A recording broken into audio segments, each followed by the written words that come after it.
பொள்ளாச்சியில் நடந்த அந்த மாபெரும் நலத்திட்ட உதவிகள் நிகழ்ச்சியில் நம்முடைய ஈரோடு மாவட்டத்திற்கு பல திட்டங்களை அறிவித்திருக்கிறார்கள். கோவை மாவட்டத்துக்கு திருப்பூர், நீலகிரி எல்லாத்துக்கும் அறிவிச்சிருந்தாங்களாலும் நம்முடைய மாவட்டத்திற்கும் மிகப்பெரிய திட்டங்களை அறிவித்திருக்கிறார்கள். அதில் குறிப்பாக 2-3 திட்டங்கள். ஒன்று வஉசி பூங்கா. இங்கே இருப்பது மொத்தமாக 26.56 ஏக்கர். அந்த இடத்தை முழுவதும் சிறப்பாக மக்களுக்கு பயன்படுகிற வகையில் ஒரு பூங்காவாக அமைக்க வேண்டும் என்பது மாண்புமிகு முதலமைச்சருடைய எண்ணமாக இருக்கிறது. அதற்காக ஏறத்தாழ ஒரு 15 கோடி ரூபாயை முன்தொகையாக இப்பொழுது ஒதுக்குவதற்கான ஏற்பாடு செய்யப்பட்டிருக்கிறது. மற்ற பல வகையில் இன்னும் கூடுதலாக நிதியை திரட்டி முழுமையாக இதை மிக சிறப்பான ஒரு பூங்காவாக அமைக்க வேண்டும் என்று ஏற்பாடு செய்யப்பட்டிருக்கிறது. அதற்காகத்தான் இப்பொழுது மாவட்ட ஆட்சித்தலைவர், கமிஷனர் மற்ற அதிகாரிகள் அத்தனை பேரும் வந்து இதில் நாம் என்னென்ன செய்ய வேண்டும், ஒரு மிகச்சிறந்த ஒரு ஆர்கிடெக்டர்கிட்ட கொடுத்து அதற்கான திட்டத்தை பெற்று பொதுமக்களுடைய கருத்தையும் கேட்டு அதற்கேற்ப இதை ஒரு முன்னேற்ற வேண்டும் என்று கருதுகிறோம். மிக விரைவாக வேலையை துவங்கி மிக குறுகிய காலத்திற்குள்ளேயே மக்களுடைய பயன்பாட்டுக்கு வர வேண்டும் என்பது எங்களுடைய எண்ணம். அதே போல் இங்கே காய்கறி மார்க்கெட் இருக்கிறது. அந்த தொழிலை நம்பி பல ஆயிரம் பேர் இருக்கிறார்கள். விவசாயிகளாக இருந்தாலும், வியாபாரிகளாக இருந்தாலும், அது வாங்கக்கூடியவர்களாக இருந்தாலும், பொதுமக்கள் அவர்களுக்கும் எந்த இடையூறும் இருக்கக்கூடாது என்பதற்காக அவர்களிடத்திலையும் நிறைய இதை பற்றி விவாதித்து சோலாரில் அதற்காக தலைவர் அவர்கள், முதல்வர் அவர்கள் ஒரு 20 கோடி ரூபாயை ஒதுக்குவதற்கான ஏற்பாடு செய்திருக்கிறார்கள். ஏற்கனவே உங்களுக்கு தெரியும், சோலார் பஸ் ஸ்டாண்டு ஒரு 20 ஏக்கர் பரப்பளவில் ஒரு 60 கோடி ரூபாய்க்கு மேலே அங்கே திட்டமிடப்பட்டு அந்த பணியெல்லாம் இன்னொரு 3 அல்லது 4 மாத காலத்தில் முடிந்து சோலார் பஸ் ஸ்டாண்ட் மக்களுடைய பயன்பாட்டிற்கு வந்துவிடும். அதற்கு அருகிலேயே ஒரு 20 கோடி ரூபாய் செலவில் இந்த காய்கறி மொத்த அங்காடி அமைக்கப்பட இருக்கிறது. அதில் என்னென்ன வசதிகள் வேண்டும் என்று கேட்கிறார்களோ அத்தனையும் செய்வதற்கான நடவடிக்கை எடுக்கப்படும். இன்னும் சொல்லப்போனால் மற்ற மாநிலங்களிலே எங்காவது பெரிய அளவிலே திட்டம் செய்யப்பட்டு அது இருந்தால் அதையெல்லாம் ஒரு முன்னுதாரணமாக எடுத்துக்கொண்டு மேலும் இங்கே இருக்கிற வியாபாரிகளும் அதே போல் விவசாயிகள் அவர்கள் என்ன கேட்கிறார்களோ அந்த வசதியெல்லாம் அங்கே கொண்டு வருவதற்கான நடவடிக்கை எடுப்பதற்கான ஏற்பாடு செய்ய இருக்கிறோம். அதே போல் கனி மார்க்கெட்டு ஏற்கனவே அந்த பணிகள் முடிந்து இப்பொழுது அங்கே இருப்பவர்களுக்கு அது வாடகை கொடுக்கப்பட்டிருக்கிறது. வேறு ஏதாவது அங்கே சின்ன சின்ன வேலைகள், சிக்கல்கள் இருந்தால் அதையெல்லாம் தீர்ப்பதற்கான நடவடிக்கையும் எடுக்க ஏற்பாடு செய்திருக்கிறோம். அது இல்லாமல் ஒரு நூலகம் ஒரு 6 கோடி ரூபாயிலே கட்டுவதற்கான, சென்னையிலே பெரிய நூலகம் இருக்கிறது, மதுரையில் இருக்கிறது. இங்கே புதிதாக ஒரு 6 கோடி ரூபாயிலே நூலகம் அமைப்பதற்காக மாண்பு முதலமைச்சர் அவர்கள் அறிவித்திருக்கிறார்கள். இன்னும் இதைவிட பெரிய அளவிலே அந்த நேரத்தில் செய்ய வேண்டும் என்று கருதினாலும் முதல்வர் அவர்கள் அதற்கான கண்டிப்பான ஏற்பாட்டை செய்வார்கள். இப்படி பல திட்டங்கள் நேற்றைய தினம் மற்றும் நேற்றைய முன்தினம் மட்டும் அறிவித்திருக்கிறார்கள். ஏற்கனவே பல திட்டங்கள் போய்கொண்டிருக்கிறது. குறிப்பாக நம்முடைய சத்தி ரோட்டில் உள்ள கன்றாத்தாங்குளத்துக்கு பக்கத்திலே ஒரு 13 ஏக்கரில் மேலும் ஒரு பேருந்து நிலையம் அமைப்பதற்கான ஏற்பாடு செய்து அந்த பணியும் இப்பொழுது அடிப்படையான வேலைகள் துவங்கி இருக்கிறது. எனவே அதுவெல்லாம் முடிந்த பின்னாலே அந்த பேருந்து நிலைய பணி துவக்கப்படும். இதுபோல் என்னென்ன தேவையோ அதையெல்லாம் செய்வதற்கு மாண்பு முதலமைச்சர் அவர்கள் நமக்கு உறுதுணையாக இருக்கிறார். அதே போல் நலத்திட்ட உதவிகளை கொடுப்பதற்கு நிறைய செய்து கொண்டிருக்கிறார்கள். நம்முடைய மாவட்ட ஆட்சித்தலைவர் மற்ற அதிகாரிகள் அனைவரும் இணைந்து அதையெல்லாம் செய்வதற்கான நடவடிக்கை எடுத்துக்கொண்டிருக்கிறார்கள். சமீபத்தில் உதயநிதி அவர்கள் வந்திருந்தார். ஒரே மேடையிலே அடுத்தால 12,500 பேருக்கு நலத்திட்ட உதவிகளை கொடுத்தார்கள். முதலமைச்சர் அவர்கள் அதற்கு முன்னாலே 43,000 பேருக்கு கொடுத்தார். அது மட்டும் அல்லாமல் தினந்தோறும் அந்த பணிகள் நடந்து கொண்டே இருக்கிறது. எனவே நம்முடைய மாவட்டத்துடைய ஒரு முன்னேற்றம் பெரிய அளவிலே வருவதற்கான நடவடிக்கை எடுக்கப்பட்டிருக்கிறது. தமிழகத்தில் தொடர்ந்து போதைப் பொருட்கள் அதிகமாக இருக்கிறதா எதிர்க்கட்சியில் குற்றம் சாட்டியிருக்காங்க. உங்கள் திமுக சேர்ந்தவரை கைது செய்யப்பட்டிருக்கு. இது எப்படி சார் பார்க்குறீங்க? யார் தப்பு செஞ்சாலும் கைது செய்யப்படுகிறது என்பது அந்த நடவடிக்கை சரியாக போய்க்கொண்டிருக்கிறது. யாரோ ஒருவர் இவ்வளோ கோடிக்கணக்கான பேர் ஒரு கட்சியில் இருக்கிற பொழுது யாராவது ஒருவர் தவறான ஒருவர் இருக்கிறார் என்பதற்காக மொத்தமும் அப்படி சொல்லுவது என்பது சரியல்ல. எனவே அவரை வந்து கட்சியினுடைய சார்பாகவோ அரசினுடைய சார்பாகவோ ஏதாவது பாதுகாப்பதற்கான நடவடிக்கை எடுத்தால் மற்றவங்கெல்லாம் பேசலாம். அது மாதிரி இல்லை. அவர் எந்த குற்றம் எங்கே நடந்தாலும் யார்கிட்டயாச்சும் ஒருத்தர் போய் கட்சியில் இருக்கிற நிர்வாகி யாராச்சும் எங்கேயாச்சும் போய் ஒரு பிரச்சனை பண்ணிட்டா கூட உடனடியாக நடவடிக்கை எடுப்பதாக முதலமைச்சருடைய இதாக இருக்குது. அதனால் இது வந்து ஒரு கட்சியை சம்மந்தப்படுத்துவதே சரியாக இருக்காது. அப்படி பார்த்தா எல்லா கட்சியிலையும் என்ன நடக்குதுன்னு உங்களுக்கு தெரியும். அதனால் அந்த மாதிரியான ஒரு இது இல்லை.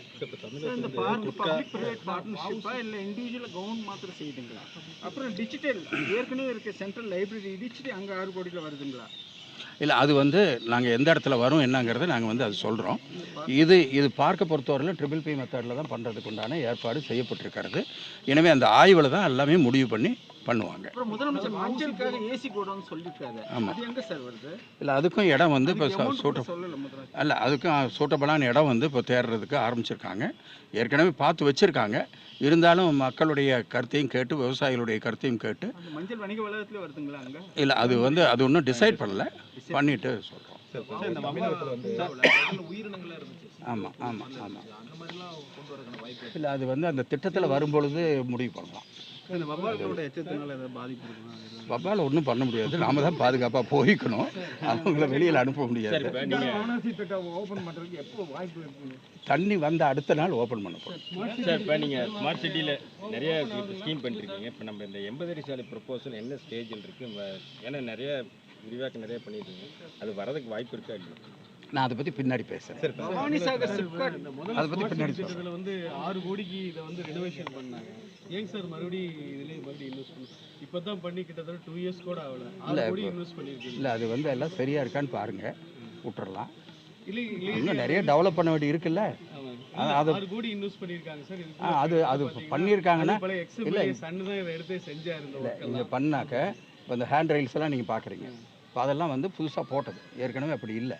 எனவே அதெல்லாம் பயன்படுத்திக்கிட்டு அடிஷனலாக அதை பண்ண போகிறோம். பவானி சாகர் சிப்காட் வருதுங்களா இல்லைங்களா? அவங்க வந்து சில பேர் வந்து ஆட்சேபனை தெரிவித்து விவசாயிகள் அப்புறம் நாம் தமிழர் கட்சியில் மனு கொடுக்குறாங்க. உண்மையில் அது என்ன ஸ்டேஜ்? அது முன்ன இல்லை, நீங்கள் வரா மாதிரி இல்லை. நீங்கள் இன்னும் பொல்யூட்டட் வாட்டர் உள்ளே வரும் டேமுக்குள்ளன்னு சொல்லி அது இல்லை. இப்போ பொல்யூஷனுக்காக கூட முதலமைச்சர் அவர்கள் காவேரிக்கு சொல்லியிருக்காரு. அதே மாதிரி தான் இப்போ காவேரிக்கே அந்த மாதிரி பண்ணும் பொழுது மற்ற இடத்துல வந்து இதுக்கு 30 கோடி ரூபாய் இப்போ வந்து ஒதுக்கியிருக்காங்க.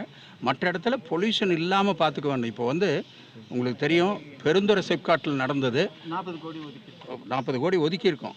அந்த பிரச்சனை வந்தது ஒரு நாள் 2 நாள் அல்ல, ஒரு 10-15 ஆண்டு காலமாக தேங்கிவிட்ட பிரச்சனை.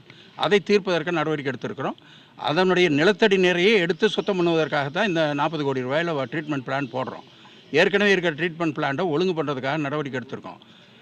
ஏற்கனவே ஒரு 9 கம்பெனிகள் நடத்துகிற ஒரு ட்ரீட்மெண்ட் பிளான்ட்டு, அதில் வந்து சில குறைபாடுகள் இருக்குதுன்னு சொல்லிட்டு கம்ப்ளைண்ட் வந்தது. அது இப்போ விசாரணை நடத்தியிருக்காங்க. மேலே இருந்து வந்து கமிட்டி வந்து பார்க்க இருக்காங்க. அதே மாதிரி இதிலிருந்து வராங்க, அண்ணா யூனிவர்சிட்டியிலிருந்து தனியாக ஒரு கமிட்டி போட்டு அவங்களும் பார்க்குறாங்க. பார்த்துட்டு அதில் ஏதாவது தவறு இருந்ததுன்னா கண்டிப்பாக வந்து கடுமையான நடவடிக்கைக்கு தான் போவாங்க. சிப்காட் ப்ராஜெக்ட் பற்றி பவானி சாகரில் உண்டா இல்லையா? அது வந்து சில பேர் எதிர்ப்பு தெரிவித்து அரசியல் கட்சி கூட இல்லை, அது வந்து அது இப்போ அந்த டீட்டெயில்ஸ் முழுசாக என் கையில் இல்லை. நான் அதை வச்சுட்டு அப்புறம் பேசுகிறேன். தினசரி மார்க்கெட் வருமா வராது? ஈரோட்டில் மணிப்பூரில் நேதாஜி தினசரி மார்க்கெட் வருமா வராது? அங்கே வேறு என்ன வரப்போகுது? 7-8 இடத்துல மார்க்கெட்டு வர இருக்குது. மொத்த மார்க்கெட்டு அங்கே வர இருக்குது. நேதாஜி மார்க்கெட்டு அதுக்குள்ளே இருக்கா என்னங்கிறத பின்னாடி தான் சொல்லுங்கள். தமிழகத்தில் கஞ்சா குட்காக்கு அப்புறம் இப்போ இன்டர்நேஷ்னல் ட்ரக்ஸ் எல்லாம் பிடிக்க ஆரம்பிச்சாங்க. இப்போ நம்ம துறை சார்பாகவும் காவல்துறையும் வந்து 2.0 வந்து சைலேந்திர பாபு இருந்தப்போ கொண்டு வந்தாங்க. அதுக்கப்புறம் நடவடிக்கை ஒன்றும் இல்லை. நடவடிக்கை எடுக்கிறதுனால தான் இவ்வளோ பேர்த்த பிடிக்கிறாங்க. நீங்கள் அதை பார்க்கணும். இப்போ நீங்கள் பிடிச்ச பின்னாடி தானே இவங்க இப்போ பிடிச்சிருக்குன்னு சொல்கிறீங்க. குட்காவை தாண்டி இன்றைக்கி இன்டர்நேஷ்னல் ட்ரக்ஸ் எல்லாம் தமிழ்நாட்டில் இருக்குது. இல்லை, அது வந்து என்ன வந்தாலும் அது மேல் நடவடிக்கை எடுப்பதற்கு தயாராக இருக்குது அரசாங்கம் அதில் ஒன்றும் விட்டு கொடுக்குற மாதிரி இல்லை. அதே மாதிரி காவல்துறையாக இருந்தாலும் அந்த துறை சம்மந்தப்பட்ட அத்தனையும் நடவடிக்கை எடுப்பதற்கு தயாராக இருக்காங்க. தேர்தல் அறிக்கையில் சிஐடிபிஸ் பவானி கோபி பவானி சக்தி ஈரோடு வாக்குறுதி கொடுத்தது. லோக்சபா எலெக்ஷன்லேயே அந்த ப்ராமிஸ் கொடுத்தாங்க. சட்டமன்ற தேர்தலும் சிடிபிக்கு அமைக்கிறதுக்கு ஒரு நடவடிக்கை இல்லை. நீங்கள் கூட குறிப்பிட்டீங்க, நேற்று கூட 7,000 கோடி கலைஞர் போட்டார் திட்டம்னு. இன்னைய வரைக்கும் அப்படியே தான். அதில் தான் இப்போ இது ஒரு 30 கோடி ரூபாய் ஒரு திட்டம் வருது. பவானி இப்படி ஒவ்வொரு திட்டமாக தனித்தனியாக தான் நம்ம செய்ய வேண்டியிருக்கிறது.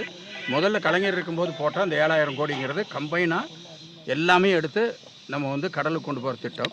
இப்போ அந்த மாதிரி அதை பண்ணுறது ஒரு சாத்தியமில்லைன்னு இல்லை, சில சிக்கல்கள் அதில் இருக்குது, டைம் ஆகுங்கிறதுனால இப்படி தனித்தனியாக ட்ரீட்மெண்ட் பிளான் அங்கங்கே போட்டு இந்த பிரச்சனைகளுக்கு ஒரு முற்றுப்புள்ளி வைக்க ஏற்பாடு செய்யப்படுகிறது. நடந்தேவாரி காவிரி திட்டத்தில் நடந்தேவாரி காவிரி திட்டத்தில் அந்த ப்ரொப்போசல்லாம் கொண்டு வந்து அதை செய்கிறதுக்காக பவானியும் அதே போல் ரொம்ப நாள் பிரச்சனை.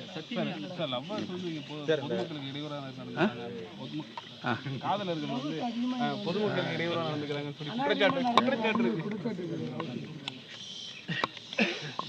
கவனிக்கப்படும்.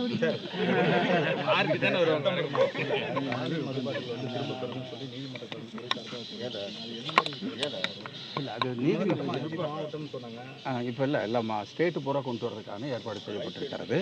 காரணம் அதில் வந்து விவசாயிகள் பாதிக்கப்படுகிறார்கள், அதே மாதிரி ரோட்டில் வந்து போட்டு போயிடுறாங்க, பொதுமக்கள் பாதிக்கப்படுகிறார்கள். எனவே இது வந்து நீதிமன்றத்துடைய வழிமுறையை கடைபிடித்துத்தான் நாம் இதை செய்ய வேண்டியிருக்கிறது. அவர்கள் வழிகாட்டுதலை சொல்லியிருக்கிறார்கள் நீதிமன்றத்திலே எப்படி செய்ய வேண்டும் என்று. அதற்கேற்ப அதற்கான நடவடிக்கை எடுக்கப்பட்டு வருகிறது. இப்போ ஏடிபி தரப்பில் என்ன சொல்கிறாங்கன்னா அதுக்கான டெண்டர் வர்றதுல வந்து முறைகேடு நடக்குது. ஒரு முறைகேடும் கிடையாது. என்னன்னா இணைய வழி டெண்டர் இல்லாமல் நேரடியாக நிதி டெண்டர் மாதிரி அந்த மாதிரி இருக்குது. அப்படி இல்லவே இல்லை. நீங்கள் வந்து எதையாச்சும் ஒன்று எடுத்துக்காட்ட சொல்லுங்கள், ஜென்ரலாக சொல்லக்கூடாது. இப்போ வந்து அது வந்து ஆன்லைன் டெண்டர் தான். அந்த ஆன்லைன் டெண்டரில் யார் ஹையஸ்ட் கோட் பண்ணுறாங்களோ அவங்க தான் பண்ணுவாங்க. அதில் வந்து ஒன்றுமே பண்ண முடியாது. ஆன்லைன் டெண்டரில் யாரும் உள்ளே நுழைய முடியாது. அதனால் அது வந்து கிளியராக இருக்குது. அந்த பேப்பர் நான் கையிலேயே வச்சுக்கிட்டு இருந்தேன். ஏறத்தாழ 15 நாளாக நீங்கள் அதை கேட்கல. அப்புறம் வச்சுட்டு வந்துட்டேன். இப்போ இருந்ததுனாக்கா அந்த பேப்பர் பூரா அவங்க கையில் கொடுத்துருப்பேன், என்னென்ன நடவடிக்கை எடுத்துருக்குறோன்ட்டு. அது வந்து கோர்ட் என்ன வழிமுறை சொல்லியிருக்கோ அந்த வழிமுறைப்படி தான் நாங்கள் பண்ணுறோம். அதில் ஒரு சின்ன தவறும் வர்றதுக்கு நிச்சயமாக வந்து துறையின் சார்பாக அனுமதிக்க மாட்டோம். இப்போ செப்டம்பருக்குள்ள மது பாட்டில்கள் வந்து காலி மது பாட்டில்கள் செப்டம்பருக்குள்ளே பண்ணணுன்னு தான் முடிவெடுத்து பண்ணிகிட்டு இருக்கிறோம். இல்லை பண்ணிடுவோம் சார். முடிஞ்ச வரல பண்ணிவிடுவோம். MP candidate selection